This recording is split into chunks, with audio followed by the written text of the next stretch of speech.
नमस्कार मित्रों, नेचर दर्शन चैनल में आपका स्वागत है। आज हम आपके लिए ऊंट कैमल के बारे में जानकारी जुटा के लाए हैं। तो आइए जानते हैं इसके बारे में। ऊंट एक बड़े आकार का पशु है। ऊंट को रेगिस्तान का जहाज कहा जाता है क्योंकि यह पानी में तैरने वाले जहाज की तरह ही रेगिस्तान में 65 किलोमीटर प्रति घंटे की रफ्तार से दौड़ सकता है। ऊंट की टांगें लंबी होती हैं जबकि पूंछ छोटी होती है। ऊंट की चमड़ी बहुत मोटी होती है जिसके कारण रेगिस्तान में इसको पसीना कम आता है और प्यास कम लगती है। ऊंट रेगिस्तान में बिना पानी के लगभग 1 महीने तक जिंदा रह सकता है क्योंकि पानी को जमा करने के लिए इसके पेट में एक बड़ी थैली बनी होती है जिसमें है एक बार में 20 से 30 लीटर पानी जमा करके रख सकता है। तेज धूप में भी इसका शरीर ठंडा रहता है क्योंकि इसके शरीर में पानी की मात्रा बहुत अधिक रहती है और जरूरत पड़ने पर इसका इस्तेमाल कर सकता है। ऊंट की गर्दन लंबी और चौड़ी होती है जिसके कारण यह है ऊंची झाड़ियों की हरी पत्तियां खा सकता है जिनसे इसे पौष्टिक आहार मिलता है। ऊंट का मुंह इसके शरीर के मुकाबले छोटा होता है। इसके बड़े बड़े 34 दांत होते हैं जो कि किसी भी झाड़ियों और पत्तियों को आटे की तरह पीस देता है। इसकी लंबाई लगभग 9 से 10 फुट होती है। ऊंट शाकाहारी पशु है। यह भोजन में हरी घास, हरे पत्ते, अनाज और कटीली झाड़ियां खाता है। ऊंट के ऊपर एक कुबड़ बना हुआ होता है जिसमें वसा जमा होती रहती है। सामान्य भाषा में बात करें तो यह जो भी खाना खाता है उसका कुछ हिस्सा कुबड़ में चर्बी के रूप में जमा हो जाता है, जिसके कारण जब रेगिस्तान में से काफी दिनों तक भोजन नहीं मिलता तो यह है कुबड़ की चर्बी को इस्तेमाल में लेता है। ऊंट की दो बड़ी आंखें होती है जिनके ऊपर रेगिस्तानी धूल से बचाने के लिए भौहों पर बड़े बड़े बाल होते हैं। इसी कारण यह रेगिस्तानी आंधी में भी देख पाता है और सही दिशा में चल पाता है। ऊंट एक बुद्धिमान पशु है क्योंकि यह एक बार जिस रास्ते से गुजर जाता है उसको हमेशा याद रखता है, इसीलिए रेगिस्तान में कभी भी अपना रास्ता नहीं भटकता है। ऊंट के दो कान होते हैं जिन कोई धूल भरी आंधी उसे बचाने के लिए बालों की दीवार से बनी हुई होती है। ऊंट के पैरों के पंजे गद्दीदार और बड़े होते हैं जिसके कारण इतना बड़ा और भारी शरीर होने के बाद भी किया है रेगिस्तान की मिट्टी में आसानी से चल पाता है।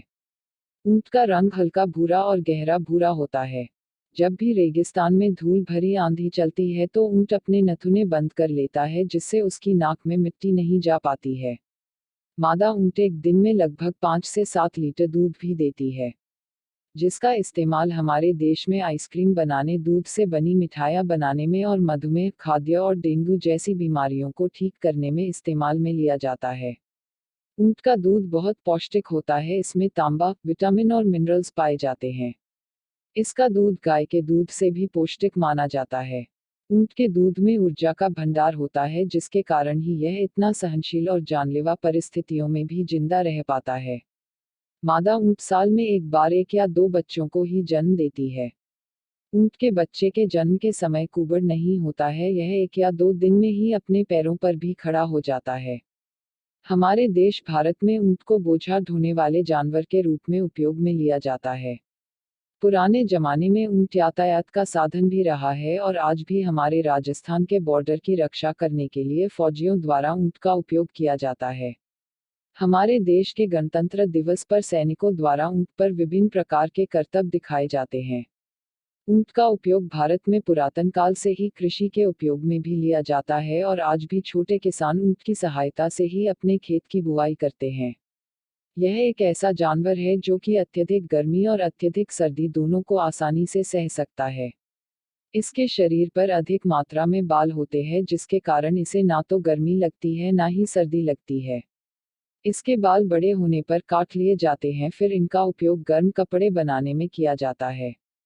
ऊंट का जीवनकाल 40 से 50 साल का होता है। यह पूरी जिंदगी इंसानों के लिए काम करने में बिता देता है और मरने के बाद भी इसके शरीर से अमूल्य वस्तुएं प्राप्त होती हैं जैसे कि चमड़ा, मजबूत हड्डियां, मजबूत दांत आदि। इसके सामने से जूते, कोट, शाल इत्यादि बनाई जाती है।